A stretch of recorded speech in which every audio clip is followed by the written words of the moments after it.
बिस्मिल्लाहिर्रहमानिर्रहीम। अस्सलाम वालेकुम। उम्मीद है कि आप सब लोग खैरियत से होंगे और अपनी ज़िंदगी में रंगों को शामिल कर रहे होंगे। और अगर आप मेरे चैनल पे नए हैं तो प्लीज़ मेरे चैनल को सब्सक्राइब करें और मेरी वीडियो को देखें और उसको लाइक करें, शेयर करें और कमेंट्स देना मत भूलें। जी, तो आज का हमारा जो टॉपिक है वो एक फ्लावरिंग प्लांट है और मेरा फेवरेट प्लांट है। और इस पे मैं पहले भी जो है वीडियो बना चुकी हूँ जिसका लिंक जो है वो मैं नीचे दे दूँगी और आप उसका विज़िट कर सकते हैं। जी, मैं बात कर रही हूँ पोर्चुलाका ग्रैंडीफ्लोरा, जिसे हम गुल दोपहरी भी कहते हैं और मैक्सिकन रोज़ भी कहते हैं। गुल दोपहरी की प्रोपोगेटिंग जो है थ्रू कटिंग होती है, जो बहुत आसानी से आप इसको लगा सकते हैं। आज हम डिस्कस करेंगे कि किस तरह से गुल दोपहरी को जो सीज़न जब चेंज होता है, वेदर चेंज होता है, तो हम उसमें उसकी केयर किस तरह से कर सकते हैं, कैसे हम उसको जो है वो ख़राब होने से बचा सकते हैं। पहले हम बात करेंगे गर्मियों के मौसम की। गर्मी का मौसम गुल दोपहरी के लिए बहुत ही मौजू मौसम होता है। इसमें ये बहुत अच्छे से ग्रो करती है।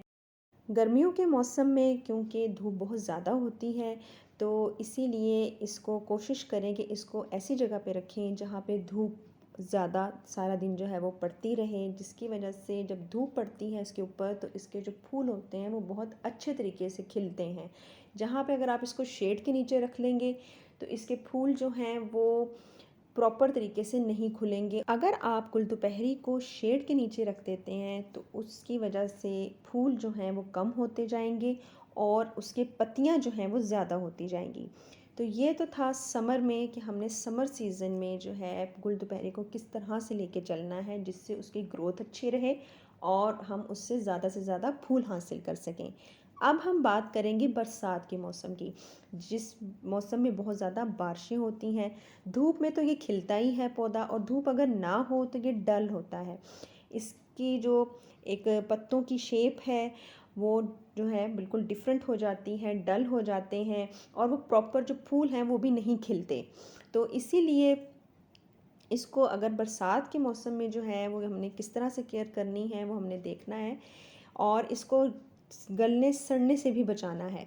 इसीलिए बारिश से बचाने के लिए कोशिश करें कि गुल दोपहरी को आप एक कवर्ड एरिया में रखें, लेकिन वहाँ पे इनफ सनलाइट होनी चाहिए क्योंकि ये एक धूप वाला पौधा है और धूप में ही इसकी जो ग्रोथ है अच्छी होती है, जो मैं आपको पहले भी बता चुकी हूँ, जिससे आप इसके फूल जो हैं वो ज़्यादा से ज़्यादा ले सकते हैं। अब बात हम करेंगे विंटर सीज़न की। वैसे तो गुल दोपहरी एक ऐसा पौधा है जो सारा साल रह सकता है, सारा साल हम इसको चला सकते हैं, लेकिन इसका जो एक ख़ास मौसम है वो गर्मी का मौसम है। और गर्मी का मौसम आपको पता है कि वो 4 से 5 माह का होता है, जिसमें एक इसका एक गोल्डन पीरियड आप कह सकते हैं, जिसमें इसकी ग्रोथ बहुत अच्छी होती है और फ्लावरिंग जो इसके फ्लावर हैं वो आप ज़्यादा से ज़्यादा जो है वो हासिल कर सकते हैं। एक फ्लावरिंग पीरियड होता है। लेकिन वेदर जो है, क्योंकि अब चेंज हो रहा है और अब जो है हम विंटर की तरफ जो है आहिस्ता आहिस्ता जा रहे हैं, तो हमें उसके लिए भी जो है अब तैयारी करनी है। सबसे पहले तो आपको ये पता होना चाहिए कि विंटर सीज़न जो है ये इसका एक डॉर्मेंट सीज़न होता है। What is dormant period? Dormancy period is a organism's life cycle when growth, development and physical activities are temporarily stopped. जी, तो अब आपको पता चल ही गया होगा कि डॉर्मेंट सीज़न क्या होता है, जिसमें प्लांट या जो एनिमल्स के लिए भी डॉर्मेंट जो एक पीरियड होता है। और वो एक अलग डिस्कशन है यहाँ पे, क्योंकि हम प्लांट को डिस्कस कर रहे हैं। तो प्लांट जो हैं उसका डॉर्मेंट सीज़न भी होता है, जिसमें वो उसकी जो ग्रोथ होती है, डेवलपमेंट होती है, वो कुछ वक्त के लिए जो है वो कम हो जाती है, स्लो हो जाती है। इसीलिए इस सीज़न में हमने कोशिश करनी है कि हम गुल दोपहरी को जो है वो ज़्यादा से ज़्यादा जो है उसको हम बचा सकें। और इसके दो तरीके हैं। नंबर वन तरीका ये है कि अगर आप जो उसकी कटिंग हैं, डिफरेंट कलर्स की कटिंग्स को लें और डिफरेंट कंटेनर्स में सेपरेटली जो है अलग अलग कंटेनर में जो है उनकी कटिंग्स को लगा दें।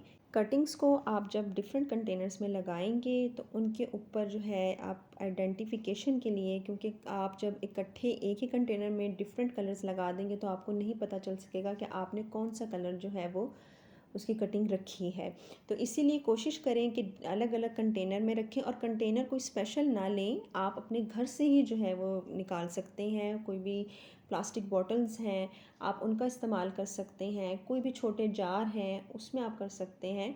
मतलब इसके ये कोई स्पेशल आप जो है वो बड़े गमले लेने की ज़रूरत नहीं है। आप छोटे छोटे जो कंटेनर्स हैं उनमें भी आप इनको लगा सकते हैं। उनके ऊपर लेबल लगा लें ताकि आपको पता चल जाए कि आपने कौन सा कलर जो है वो उसकी कटिंग जो है वो रख ली है। नेक्स्ट मेथड जो है वो है कि save a rooted plant after trimming their stems, remove weak stems and keep only thicker ones with length 3 and 4 inches. आप जब इनकी 3 से 4 इंचेस कटिंग लेंगे तो आप उनको कंटेनर्स में लगा दें। इस तरह से जब उसका एक सीज़न आएगा उस वक़्त तक जो है आपकी जो गुलदुपहरी है वो बहुत ग्रो कर चुकी होगी, और उसको बुशी करने के लिए आप उसकी जो है वो कटिंग करते रहें। जब लास्ट में हम बात करेंगे फ्रॉस्टी सीज़न की, एक जो वेदर होता है जिसमें प्लांट्स के ऊपर जो है वो बर्फ़ जो है वो गिरती रहती है, नमी गिरती रहती है, जिसकी वजह से प्लांट जो है वो ख़राब हो जाते हैं। इसलिए पौधों को पानी से, नमी से और बर्फ़ से बचाने के लिए ज़रूरी है कि आप उसको शेड के नीचे रखें जहाँ पे इनफ लाइट सनलाइट हो, या विंडो के पास रख दें ताकि वहाँ से सूरज की रोशनी जो है उस तक जो है थोड़ी बहुत आती रहे। इसके अलावा जो है आप उनको शेड के नीचे रख सकते हैं। और अब तो बहुत ज़्यादा ऐसी चीज़ें आ गई हैं जिनसे आप एक एक पौधे को जो है आप उसको कवर कर सकते हैं। प्रोटेक्टिव प्लांट जैकेट्स जिसे कहा जाता है, जो आप पिक्चर में भी देख रहे हैं कि उससे प्लांट जो है वो बहुत अच्छे से कवर हो जाता है और उससे वो महफूज भी रहता है। तो उम्मीद करती हूँ कि आपको मेरी ये वीडियो पसंद आई होगी। Thank you for watching my video. अल्लाह हाफिज़।